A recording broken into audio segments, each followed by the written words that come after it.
Voilà, donc là je voulais vous faire une petite vidéo sur des petites anecdotes spécifiques flammes jumelles pour le coup. Donc aujourd'hui j'ai encore entendu un petit témoignage concernant une toxique maman qui avait éduqué, je vais mettre mon chrono pour faire attention à ne pas faire trop long, qui avait éduqué sa fille. C'est une runneuse femme et sa fille selon les valeurs que plus tard dans la vie, ma fille, il faudra que tu te trouves un homme, il faut absolument te mettre en couple avec un homme qui gagne bien sa vie. Voilà, c'est le critère et l'éducation de la maman toxique mama. Voilà, je voulais un peu revenir dessus, parce qu'en ce moment on me demande beaucoup de parler de toxique mama qui fait des dégâts de cinglé et qui est une tierce hors pair sur ce parcours. Beaucoup d'entre vous sont au ralenti sur ces parcours à cause de la toxique mama. Donc s'il y a des runners qui regardent les vidéos, ben voilà, c'était pour rappeler un peu voilà, ce genre de témoignage que j'ai. Je trouvais important de dire, bah tiens, je vais en rajouter une petite couche pour redonner, faire part de ce petit témoignage. Je souhaitais parler aussi du fait que beaucoup de chasers, parfois, en écoutant mes vidéos, ont peut-être envie d'envoyer leur runner en coaching avec moi. Merci, c'est une très belle preuve de confiance. Pour le coup, c'est gentil. Par contre, ne forcez pas votre jumeau à faire un coaching. Ne lui faites pas du chantage émotionnel en lui disant va faire un coaching avec Peggy, sinon je te quitte. Ça, c'est pas du tout le genre de choses qu'il faut faire avec une personne. Un coaching, si la personne n'est pas dans la démarche d'avoir envie de, le coaching ne se passera pas bien. Voilà, je voulais réexpliquer ça. Donc, si peut-être, si vous avez déjà abordé le fait que vous étiez flammes jumelles l'un avec l'autre et que vous avez envie de faire découvrir mon profil à votre runner ou runneuse, n'hésitez pas. Pour le coup, tant mieux si cette personne accroche avec ma façon de parler. Mais visiblement, ma façon de parler de façon très naturelle et franche, visiblement plaît à l'énergie yang. Donc ce côté justement très terre à terre avec des explications simples, donc tant mieux pour le coup. Par contre, peut-être que cette personne aura besoin de m'observer pendant un certain temps, de regarder mes vidéos pendant un certain temps avant d'avoir elle-même envie de venir vers moi. Il faut que ce soit elle qui a envie de venir vers moi, mais pas qu'il se sente forcé, qu'il fasse les choses sous la contrainte, sous le chantage affectif. Je trouvais ça important de le repréciser. D'un autre côté, si jamais vous-même, chaser, vous êtes dans cette énergie de vouloir forcer l'autre à faire ce que vous avez envie, que vous faites du chantage, ça veut dire que vous êtes encore trop dans votre esprit contrôlant et votre blessure de trahison. J'ai peur d'être trahie, donc je vais être moi-même très contrôlante et forcer la personne et chercher à la contraindre à faire ce qu'elle n'a pas peut-être envie de faire. Voilà. Donc ça veut dire travailler votre esprit de contrôle, c'est important. N'importe comment, ça ne marchera pas, le coaching. Je vous le dis à tous, si vous-même, vous me regardez et que vous ne venez pas de vous-même parce que c'est vous qui avez envie de le faire, mais que vous le faites pour faire plaisir à quelqu'un d'autre, ça passera pas, ça marchera pas. Il faut que vous ayez envie de le faire, ce coaching. Il faut que ce qui vous fasse vibrer à l'intérieur, c'est que vous ayez envie de vous transformer, que vous ayez conscience que vous avez des dysfonctionnements et que ça vous donne envie de changer ça. Les chasers, quand ils viennent vers moi, pour la plupart, je ne vais pas dire pour 100% des personnes, mais pour la plupart, ils viennent vers moi parce qu'ils veulent travailler des choses en eux. Et déjà, même quand on a envie de travailler des choses en soi, croyez-moi, c'est pas si facile que ça parce que l'ego peut mettre un frein et l'ego est pas toujours là. Il y a des personnes, enfin l'ego est souvent là au début et les guides vont parfois venir titiller votre ego pour voir où en est votre ego par rapport à ça. Si vous êtes prêt à travailler avec vraiment vos guides et main dans la main dans ce travail d'équipe. En général, l'ego est encore énormément là. Et parfois, beaucoup de personnes sont ont du mal à accueillir l'information de ce qu'ils ont à travailler ou des dysfonctionnements qu'ils ont. C'est parfois très difficile d'entendre cela. Donc, Je vais pas dire que c'est la majorité, fort heureusement c'est pas la majorité, sinon ça serait pénible pour moi, mais il y a quand même des personnes qui parfois sont dans une démarche de payer, mais un peu pour entendre dire qu'ils sont parfaits et qu'ils n'ont rien à bosser. Hein. L'ego, ça dépend le niveau d'ego où il en est encore, et là-dessus on n'est pas justement égaux. C'était même pas prévu de faire ce jeu de mots, mais voilà, on n'est pas égaux là-dessus. Et parfois votre ego, il n'est pas prêt à entendre ce que vous avez à faire ou à travailler.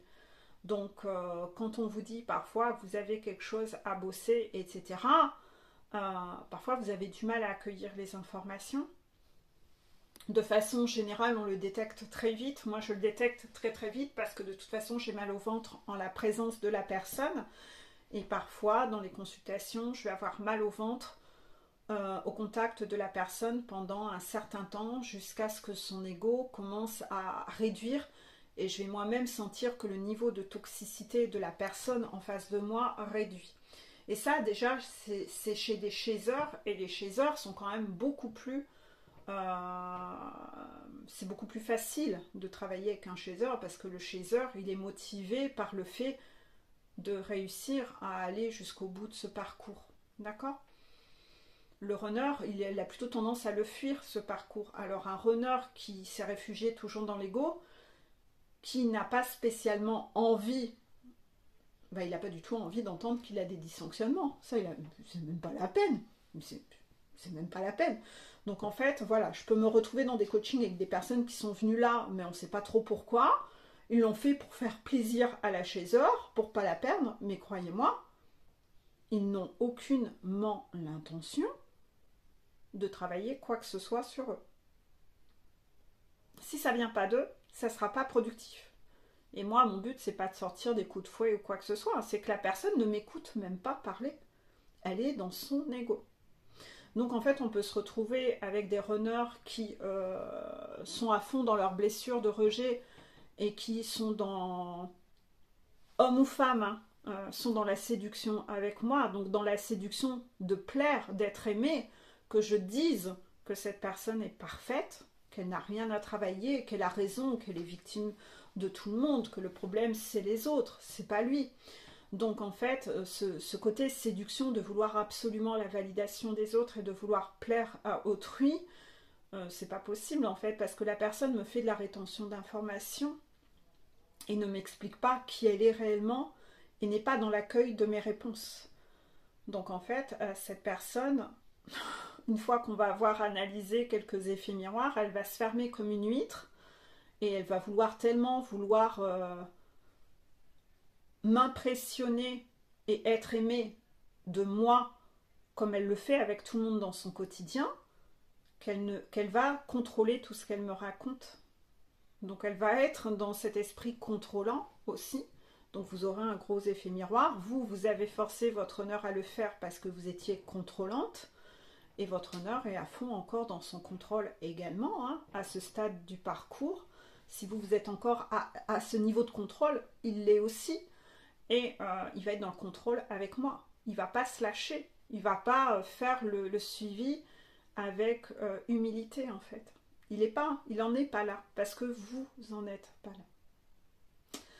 Donc j'ai parfois des coachings un peu compliqués, où parfois la personne vient vers moi, je pense que c'est d'une bonne initiative, absolument pas. La personne n'a pas du tout envie de travailler, elle fait de la rétention d'informations, je dois lui tirer les verres du nez, elle ment, elle est dans le contrôle, elle me ment tout le temps, et le problème c'est que je sais quand on me ment, donc en fait c'est pas possible en fait.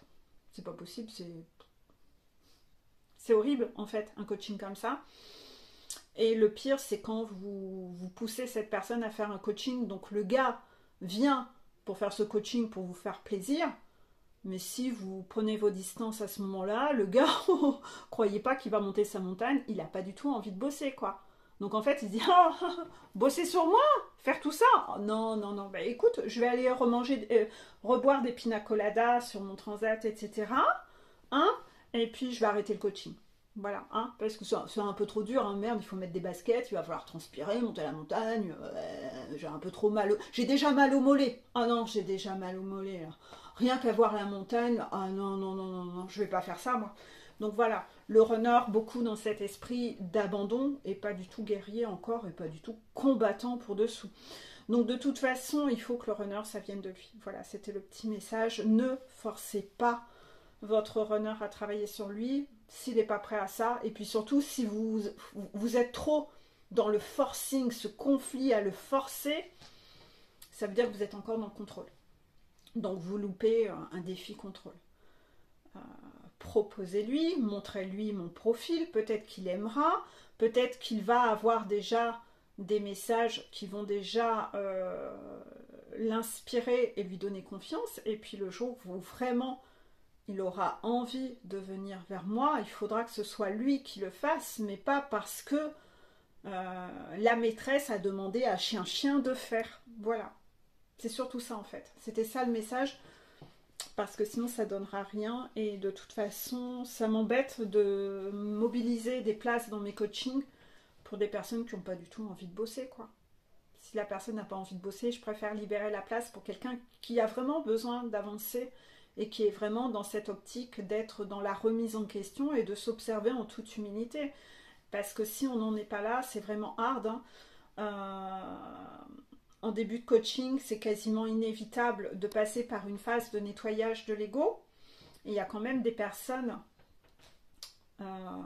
à qui, dans la phase où je prends connaissance, je pose des questions, la personne peut avoir limite une crise d'hystérie et se mettre à mordre parce que j'ai abordé tel ou tel sujet, quoi. Donc moi, parfois, je suis là, je me dis, waouh, il doit y avoir un gros problème là, derrière ça. Les personnes ne se rendent pas compte à quel point ils peuvent être dans ce non-accueil. C'est que, voilà, bon, tout de suite, on identifie qu'il y a un problème, hein, pour le coup, mais ils sont dans ce côté énormément dans l'attaque, en fait. Ils sont dans l'attaque, donc je peux pas avoir trop de nouveau le même jour, parce qu'en général, dans ces phases de nettoyage d'ego au début, où la personne, ça me permet aussi de jauger où en est le niveau d'ego. Lorsque je pose des questions, je vois si la personne est dans l'accueil, elle est cool, elle est tranquille, ou si c'est quelqu'un d'agressif. Si j'ai plusieurs nettoyages d'ego en début de coaching à faire, je vais pas passer des heures et des heures par jour à avoir mal au ventre. Donc j'essaye d'échelonner les petits nouveaux pour pas en faire trop les mêmes jours, parce que j'ai constaté que c'était vraiment parfois éprouvant. Et si vous avez beaucoup d'ego, moi quand j'apprends à faire connaissance avec vous, vous avez déjà des guides qui sont taqués pour vous nettoyer l'ego, et ils savent sur quoi poser des questions pour vous faire démarrer au quart de tour parfois. Donc observez, ou c'est comme ça que vous observerez où en est votre ego pour le coup. Et voilà, faut y aller tranquille, un coaching, hein, faut y aller tranquille, mais prêt à entendre que ah merde, j'ai un déni sur ça, ah merde, ça j'avais pas vu. Ah voilà, si vous voulez absolument tout protéger pour que rien ne bouge et être accroché à 10 000 lampadaires et pas accepter d'entendre les informations, ça va être extrêmement dur pour vous, hein.